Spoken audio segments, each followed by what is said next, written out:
Yeah, that was heavy, man. That was some spicy tunes. Who the fuck wrote that shit? It was us. Oh shit, you? Yeah, it was me, but also you. Fucking me? No, you and me, really. You did all the mixing and shit. But also me and you, though. Okay.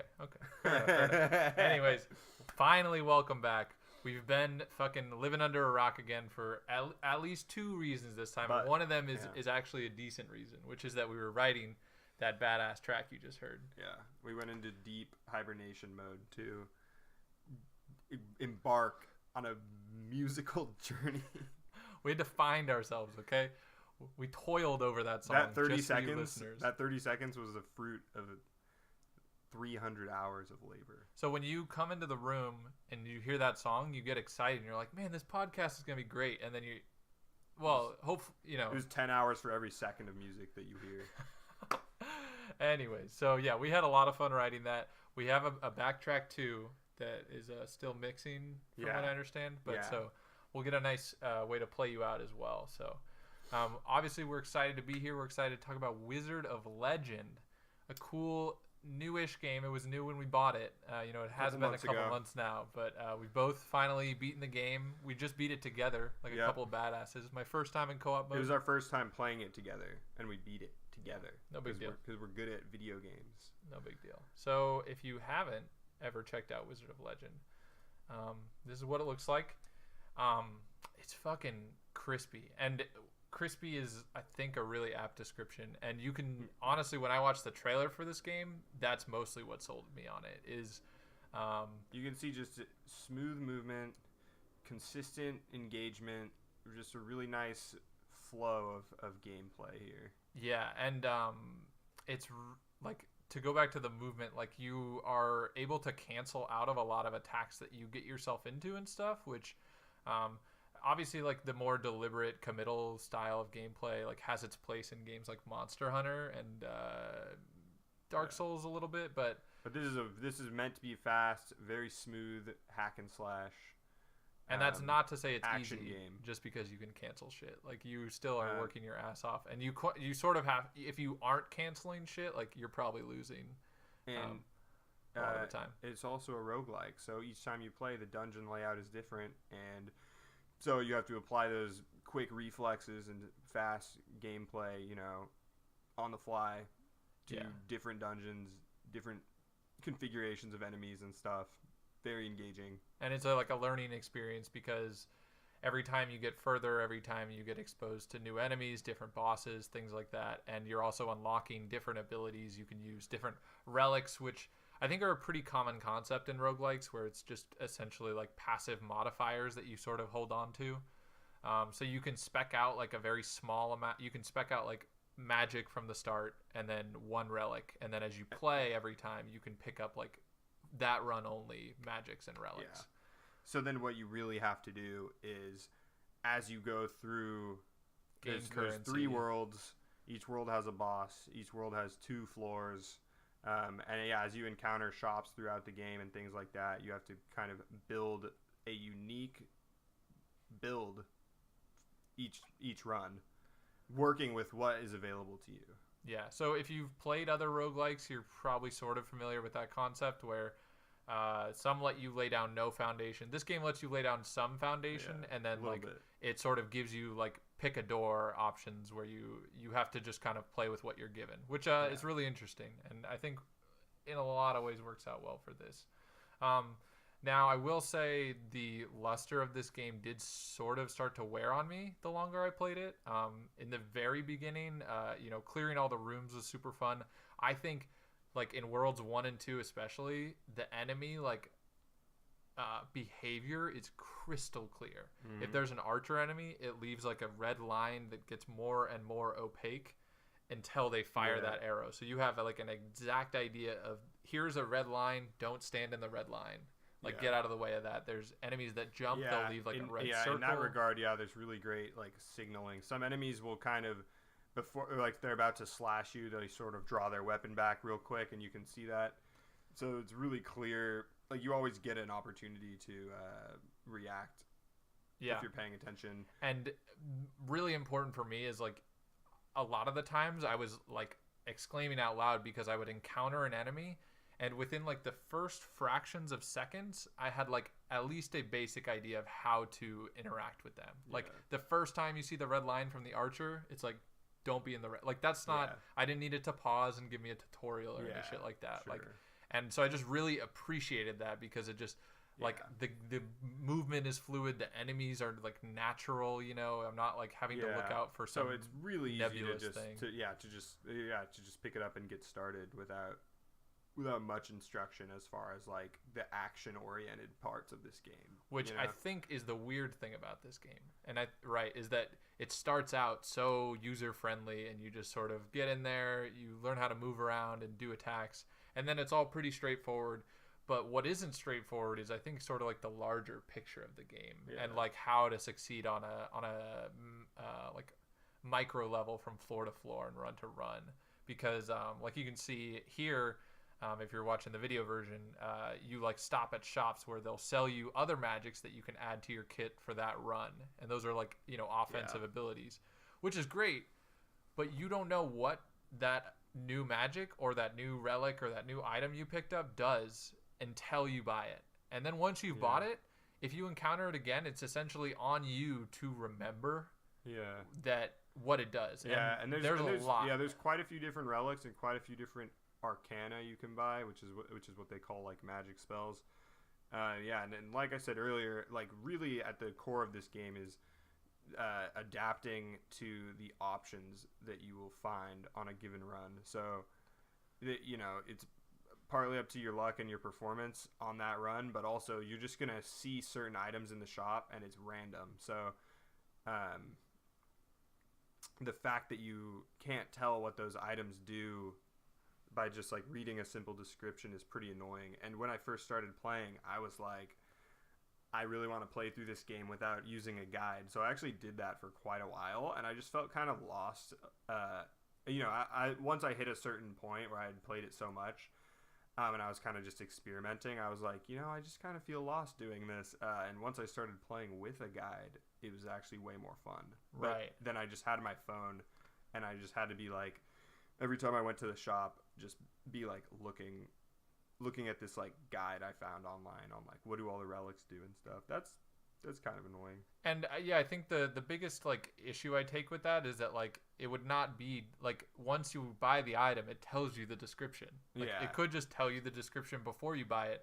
And I think that would honestly like it sounds kind of like trivial, but I think it would like improve the flow of gameplay. Oh, and I think it would make replayability stronger, because here's the thing is like it really is pick a door or like take your best guess, whereas like it's not like Slay the Spire is another roguelike that I'm fucking absolutely hooked on. When you finish a floor, it presents you with 3 cards to choose from, and it tells you what those cards do. And imagine if it didn't. I was just like, okay, this card's a picture of a sword, so like maybe it's an attack card. That's what this is like. And it's like, you know, the devil's advocate to all of this is like it encourages you to experiment. I don't believe that. I think that's bunk, because it sounds like you and I both hurdled up. I think it's quite the opposite. I think if you know what each item does, then you're gonna be able to experiment and have way more fun doing it, because you're gonna be like, this item does this. This item increases my critical hit chance, and then this item it heals me every time I get a critical hit or something like that. So then you can experiment in a way that's like meaningful, and you can start to like gear a build. Again, the idea is that you don't get presented every relic to buy every time, so you have to sort of piece them together. Yeah, exactly. So you're like, okay, let me make something work, and that's like the fun of the game too. Like that's like that's like what makes it interesting. And that's what makes the run-to-run experience interesting. Yeah, exactly. Yeah, you can only set out. You cannot be like, oh, I really like. For example, what I did is I got into the critical hit thing, and I had the yellow cloak that increases your critical hit chance and your critical hit damage, and then I took like the vampire spectacles that heal you for every critical hit. But then after that point, those are the only like 2 things you get to pick. I guess aside from your like magic, from your starting magic. So then after that point, it's like, oh, let me see what comes up in the shop on this run. You know, let me see what I can put together here. that's like what makes it interesting, to be honest. And so to your point, like, so it sounds like you sort of fell into a groove where you were like, okay, I'm going to like have my starting build be critical hit. Yeah. Now, the idea is that to experiment more, you will accidentally buy items that don't mesh with your critical hit build, which doesn't feel good, versus you go to the shop, you're going to look at what every item does, and you're going to see an item that is really geared towards a movement speed build, and you're like, oh dude, like the gears start turning, and you're like, maybe I'll put the boots on instead of the vampire spectacles, and I'll try doing a movement speed build on my next run because that sounds really cool. Or, oh, this arcana works with this. And you can't make those neural connections because you don't have the information. You just have pictures and names like of items, and then like you can just make a best guess. Like, oh, that's a stopwatch, so maybe that could either slow enemies or that could lower cooldowns. Like you just don't have a way to figure that out. So I think what happened for me with this game is the longer I played, I sort of found what I liked.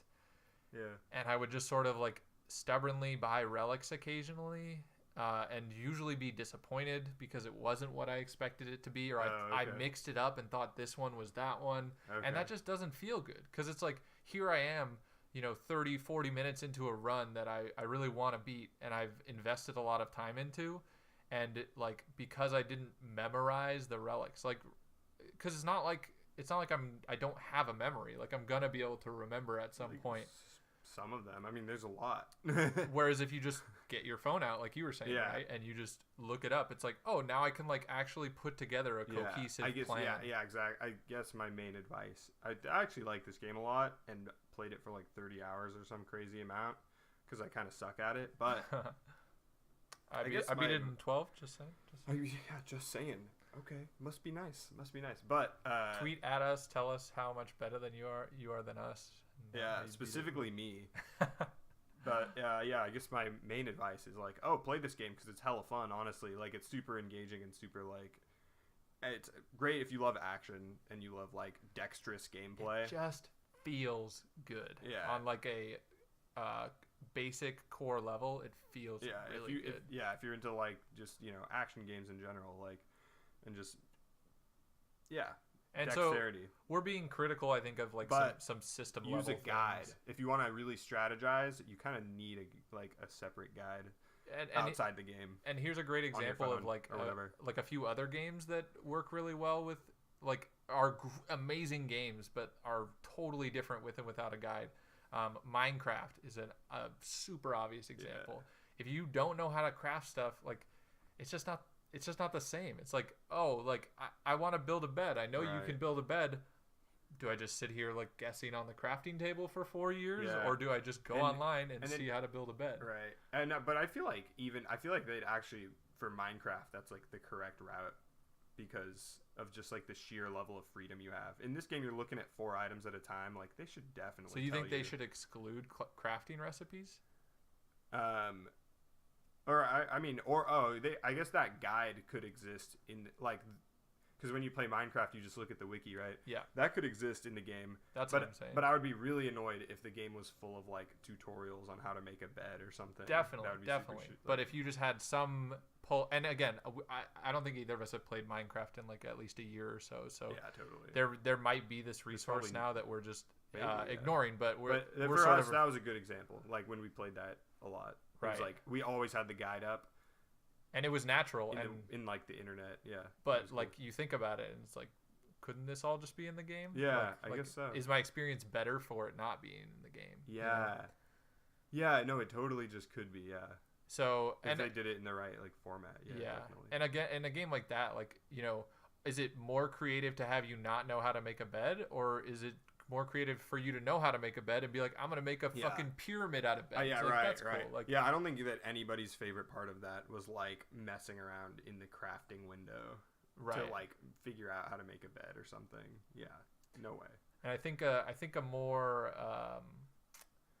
what am I looking for? A more like debatable example is Dark Souls, because Dark Souls is all about like how fucking hard it is, right? And now you just gotta get knocked down and get right back up.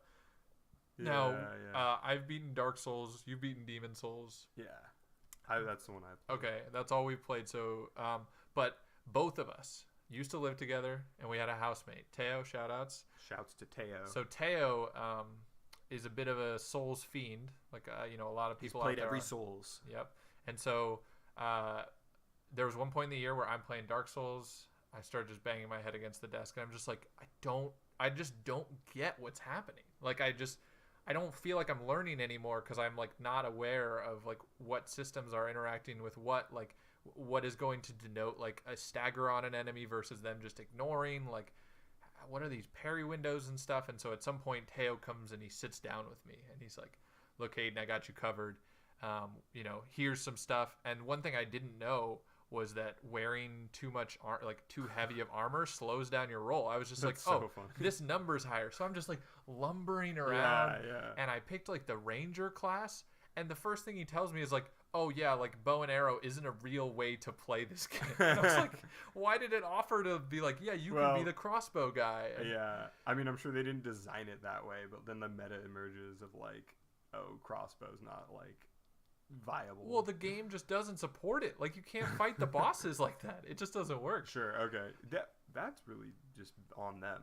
Yeah, that's ridiculous. But so like stuff like that is like, it's like, oh yeah, like he would say a lot of the stuff matter of factly, but it's like that's information you probably gleaned from a guide or from like rigorous hours of like game experimentation, like not gameplay, but you're just sitting there like testing systems. Which if someone wants to do that, they can do that. But like annoying. Both you and I hit a wall with a Souls game, and only thanks to Teo did we continue because he was sort of the wealth of information that the game wasn't providing us. For me, he came in and he was like, hey, if you go, like, there's like, in Demon Souls, there's like 5 worlds, and you can do them in any order, but he was like, hey, if you enter this world, like, the blacksmith is in this world. So you can just go in there and do, like, smithing things and then leave. Right? And that's just, like, you don't ever get to, like, just, they never tell you that, like, you would just have to visit that world and be like, oh, the blacksmith is here. And he lets you make, like, weapons that are just way better than the other stuff you've been picking up. So it's just like, okay, like, this is just... so I'm slow rolling, not knowing it, and you're just rocking around with crappy weapons.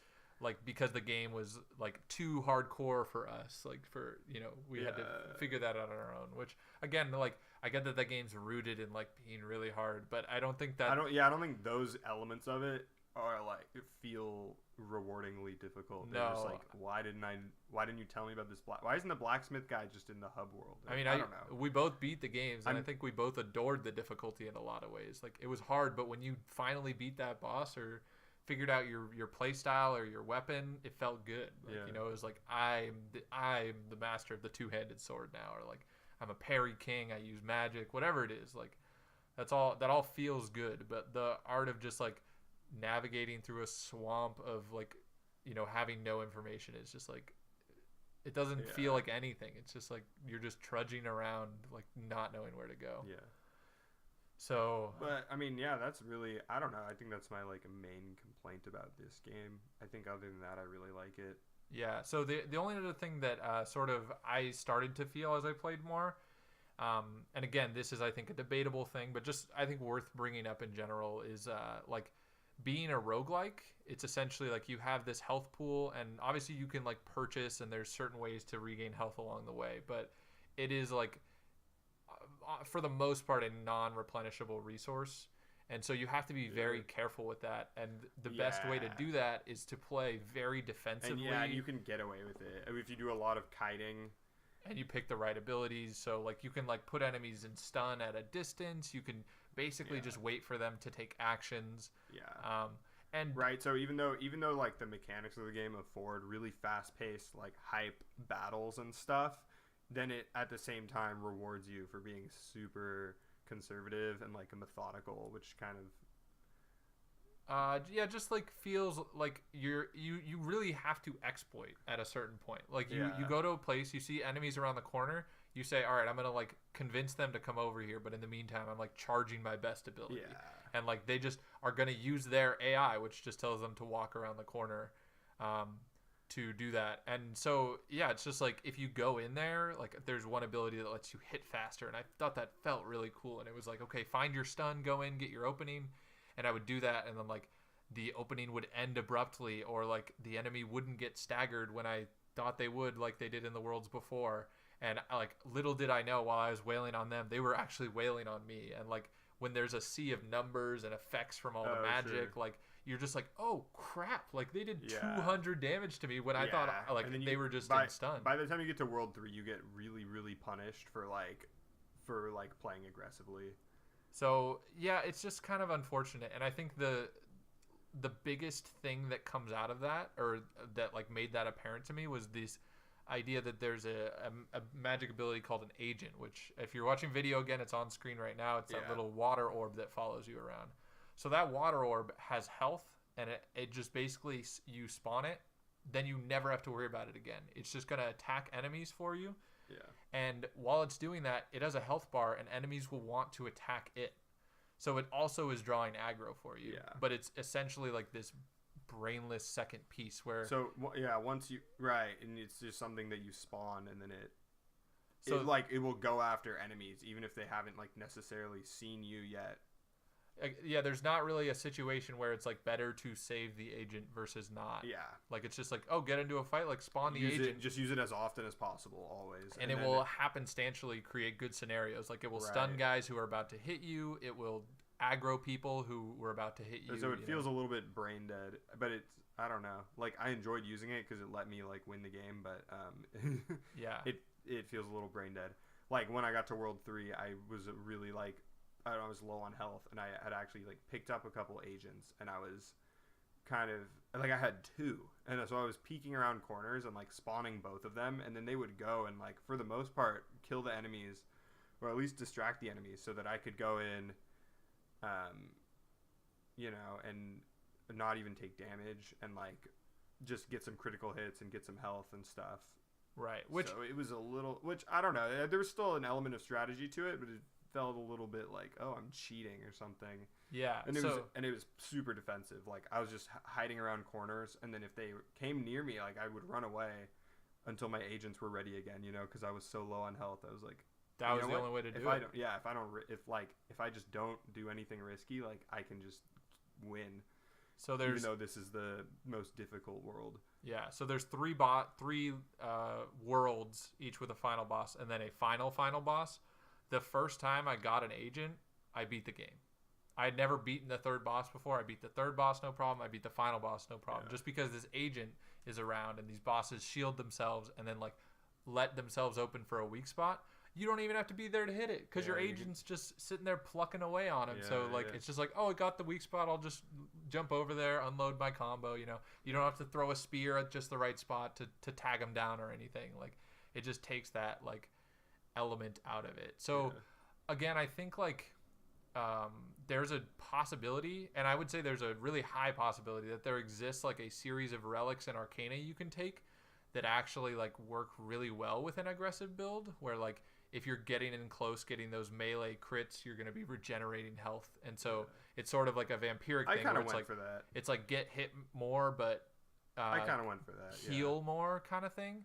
And I also really like drilled into like a very specific like strategy of, I had this one wind spell, and then this one wind spell that pushed enemies around, and this one fireball spell that just fires off, and then when it hits something, it does like AoE damage. And I really drilled down into this like strategy of just like either pushing enemies off a cliff with the wind spell, or like feeding all enemies into one corner and then hitting them with the fireball, and stuff like that was hella cool. It's hella cool, and there is a lot of synergy between different arcanas. It's just very hard to like pin down, and like you can't read about it and think, hey, that would go great with my ability. It's just like, that's a picture of like a snowflake. Like it's probably ice type. Right. I don't know what it does. It turns out it's a dash. It turns out it's a whatever it is. Like all that stuff is just like you're I feel like too in the dark. The crafting side of it isn't there, and so I started to feel discouraged as I played more, because I was just like, I'm just like hitting my head against the wall, and I'm just forgetting what relics do, because I buy so many different ones, and then like you don't know what they do. And, right. But again, thankfully we have the internet. So I mean, I don't know. For me, for some reason, I was like priding myself on not looking at a guide for like a lot of the time that I was playing this. But once I did it, it was like it brought out the best parts of the game. Right, and it made those shops for relics and magic really significant and meaningful. Like really interesting to be like looking at the items that have appeared here and see which ones do I want to like. Yeah. Which direction do I want to go with this like run? And it just feels so much less like a slot pull. Like, you know, when we were playing our run, it was like I was like, look, these relics aren't great for what we're trying to do right now. We have one more shop and one more magic shop left. Like, I say we play the odds and just hold our money for maybe something better. If not, then we can go from there. And so like that was like a meaningful choice we got to make because we looked up everything. Yeah. And it wasn't just like, okay, well, I don't remember what any of these do, but this one looks cool, or this one like looks like maybe it's related to fire, which could be good, and then it's not or something. So yeah, definitely. Again, I think more meaningful choices. I think we're sort of fixating on that. I think that's just a really interesting facet that this game brings up and sort of amplifies for me, because I think in Minecraft, you know, it sort of just comes naturally, but I think there was a sense of pride with this game for sure, and Dark Souls too, that is like unfortunate because it sort of just feels like wasted time after you sort of open up the guide and get I mean, going. I took like 30 hours to beat the game, so it's a lot. Yeah. So if you are out there listening and you are thinking about this game, it is a strong title. Yeah, I enjoyed it a lot. I've enjoyed it enough to play it for 30 hours just because like it's so easy. Like I think the best thing I can say about this game, even compared to other roguelikes, like I've played like a little bit of like Spelunky and a little bit of Binding of Isaac and stuff. This Rogue game, Legacy. Yeah. Oh, that one's really good. But we could even say this about Rogue Legacy too, but both these games have such nice like action mechanics, and they're so like fast paced that they just are really easy to enter this like trance like state when you're playing it. It's fun to move around in, which is a huge. There's just so much flow to it. That's why like Mario is sick, right? It's just like Mario Odyssey, especially with all the tools they give you. Like when you're like fucking around in a world just trying to find moons, you're just like, haha, like I'm just fucking jumping off walls, rolling around. And I just so gravitate to like more fast-paced, action-oriented things versus like deliberate, slow-moving things. And this game had me like able to sit down and just play a bunch of runs in a row because it was so easy to just like enter that flow state. Totally. And it's just really engaging and fun. And just like listen to some music or something at the same time. Yep. Yeah, I streamed it a few times. Like, I was listening to like, you know, I went through a few different albums on this game. I'll just give a few quick shout outs. All right. It was Mac DeMarco, Another One demos. Or that one. And then also Mac DeMarco, This Old Dog demos. Both really great. Then when I was feeling a little more aggressive, it was Rites of Spring, End on End. Hardcore punk, dude. Yep. You need punk, emo, rock suggestions, go to this guy. He's a good source. So, okay. I just want to end positively on this game. Contingent 99 made it, which is a team of 2 people. I think both of them do a little programming, and then one of them was like the designer and one of them was the artist. So it's fucking nuts. It was on Kickstarter a few years ago, but it came out this year. $15 on Steam. So not like a big bank breaker or anything, and like he got 30 hours out of it. I'm close to 20. Like I think that's pretty. I could also just see myself playing it more like with a homie or something. I don't know. Yeah, and the co-op is definitely cool. I'm glad we finally got to try that out together, and do this show together, which is fucking awesome. So, I think I've said my piece on this. Yeah, ready to jump over to the. Yeah, this game's hot, everyone. It's hot. Just play with the guide. The random word of the week. Oh, so I'm not supposed to lean into the mic. We were gonna talk about PS4 crossplay.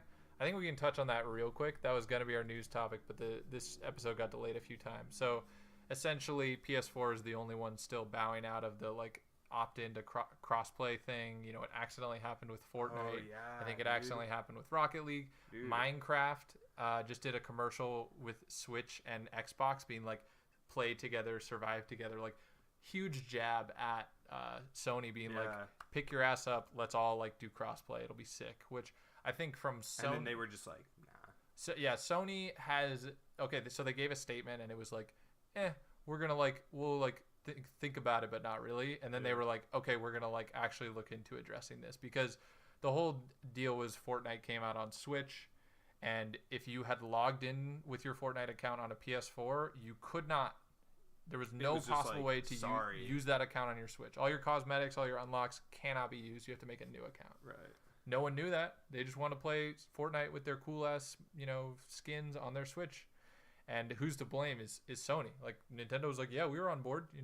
It was just their block. So, Microsoft has come out in the past being like, we're down for crossplay. Like, hit us up. And Sony's just sort of kept quiet. So they're really getting pressed this time around. It should be interesting. Obviously, I'm hoping for it. I just bought a PS4 today. Yep. Bad decision. Maybe. We'll see. Yeah, it should be cool, though. It should be really cool.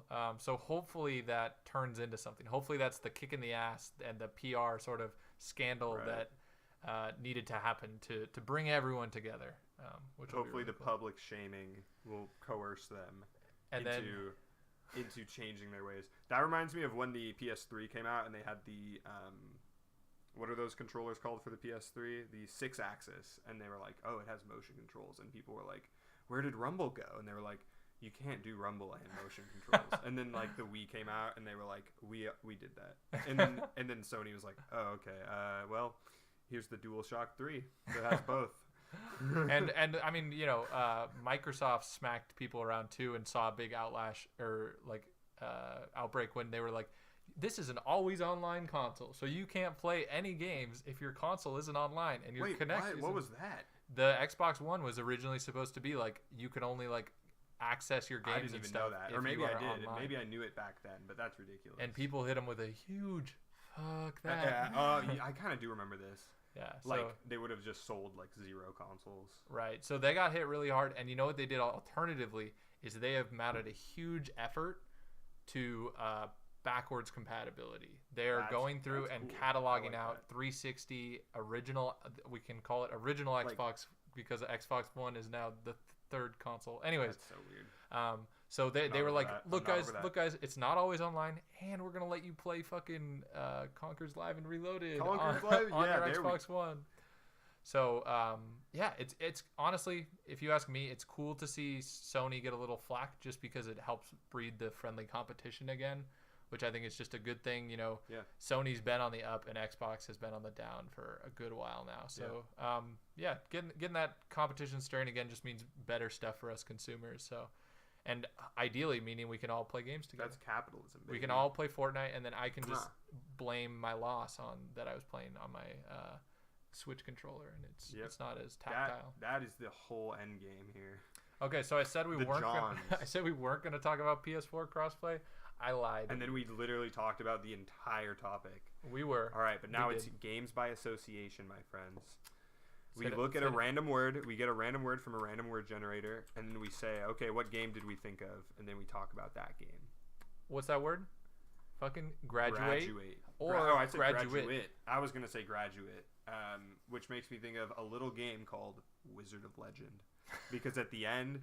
Oh, wait. Whoa. All right. We're going to just cut it now. No. I'm trying to think of a game where you are in school and you graduate. You are in school in Persona. You're right. But you don't graduate. Are there really that many games where you're in school? You don't graduate in Bully, do you? I don't know. I need to play Bully. Bully sounds sick. A game That's too long for a podcast game. But school. Graduate. Maybe like a story game where someone has a graduate degree in something. They go to graduate school. Dude, I think this one's stumped us. Come on. You graduate when you beat the Elite Four in Pokemon to a master trainer or something, right? You get a different title, or you're the new champion. Yeah. We could say that's graduating, I guess. I'm doing a Nuzlocke run right now of Emerald, which is why I bring that up. But fuck, I don't know. How's that going? Pokemon. Yeah. Why don't we talk about that? Talk about Pokemon? About Pokemon. Let's talk about your Nuzlocke run. All right, I got and all the heartbreak. Okay. What run is this? He's far too. He's number almost 3. He's on badge number like almost to 8. No, I'm on 8. I beat 7 earlier today. He beat 7 earlier today. He's on 8. So I had this is run number 3. I had a combuskin. I feel like that's pretty good. I had a combuskin. It was sorely overleveled from the second gym Now wait, leader's hold Makuhita. on. But for those who don't know what a Nuzlocke run is, okay, Nuzlocke, real quick. If a Pokemon faints, you have to release it, so it's just gone. And if every time you enter a new route or a new cavern or anything like that, whatever encounter you see first is the only Pokemon you are allowed to catch. If you kill it, it runs away, you run away. You can't catch a Pokemon in that area. So you don't get to pick your dankest team. You don't get to let them die and then go revive them at the Pokemon Center. It's a Pokemon on hardcore mode. Yeah. So I picked a Torchic as my starter, evolved it to Combuskin. Second gym leader's Makuhita, one-shot critical hit it, so he's gone. I just got a Ludicolo this morning finally. A level 3 Lotad is now like a level 50 badass. We got a Mightyena, which is here or there. We got a Hariyama, who's yoked out of his mind. Yeah. And then an Altaria. And I had a Trapinch this morning that lost a nasty fight to a Tentacool. Right. So hopefully I'll graduate from a Nuzlocke dumbass to a Nuzlocke elite champion. Before he got Ludicolo, he had Breloom. No, I didn't have a Breloom. Wait, no. What's the Pokemon? Lombre. Lombre. Sorry. Those two sound really similar. Anyway, he had Lombre. That's just hard to describe, dude. There's a very close shave with Lombre right before I was able to get the water stone. Because it's a Nuzlocke run, there's a close shave where Lombre almost fainted. What were your feelings? It's wrenching. It's wrenching, man. Because it's not like, oh no, I might black out, and if you lose a battle outright, all your Pokemon die, you start the game over. So, but it was like I'd been spending this whole game like I can only evolve this guy once I get a Water Stone. I can only get a Water Stone after I do this. I'm like on my way to do that, and Lombre almost dies before that. And you're sitting there. That means I would just have to let him go. You're like, I don't want to let you go, dude. You're my friend at this point. So check it out. Rules are online. It's really simple. It's fun. Why is it called Nuzlocke? That's my question. Does it have anything to do with Nuzleaf? Nope. There's just a weird comic series where I don't know. I looked it up. It's really vague and not like as cool as you would want it to be. Okay. I think the comic series was called like Nuz something. Okay. And then it was like John Locke from Lost, Pokemon parody comic. Doesn't make sense. That sounds really obtuse. Yeah, it was, and it stuck though. Okay. All right. So that's. Obviously has a ton to do with graduate. So check out Wizard of Legend. Give Contingent 99 some love. Let them know what you think of the game. Let us know what you think of this podcast because we are always looking to get better. So the splatshow@gmail.com is where you can send your questions, send your pictures of your dogs. Yeah, that's what I was going to say. Have we said that before? We have. Okay. We've got 0 dog pictures so far, but we are still pining for them. We'll show them on the live feed. So, anyways, thank you again for tuning in. Glad to be back. We're gonna. I've said this too many times. I don't want to lie. We are sincerely hoping to be at a better clip, and one of our next solutions for that is picking shorter games. I thought Wizard of Legend was going to be. I'm sorry. This one's on me because I suck. Because I took 30 hours to beat this game, dude. But now all of the future. I was putting in work too. All of the future episodes will have a juicy intro song, which you heard, and soon to be a juicy outro track as well. So we got that to look forward to. We already got some ideas for what game we're playing next. It's shorter, should be out in a couple months at most. So thank you again for stopping in, and we'll catch you next time.